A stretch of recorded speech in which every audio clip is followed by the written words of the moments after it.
সমবায় নির্বাচন ঘিরে রণক্ষেত্র নন্দীগ্রাম। তৃণমূল বিজেপি সংঘর্ষে আহত 12।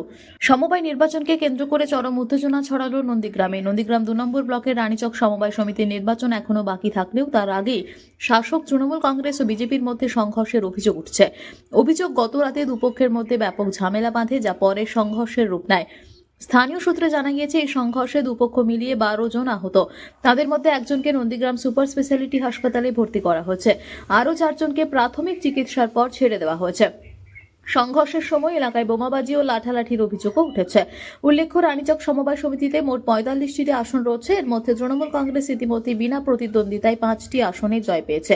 বিজেপি বাকি 40টি আসনে প্রার্থী দিয়েছে। নির্বাচন ঘিরে নতুন করে উত্তেজনা এড়াতে এলাকায় পুলিশি নজরদারি বাড়ানো হয়েছে।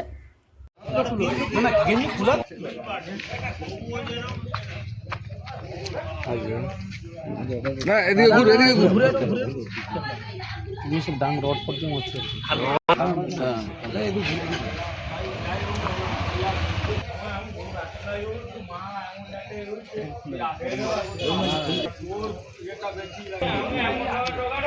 সেটা খোলা, এটা খোলা, এটা খুলিস।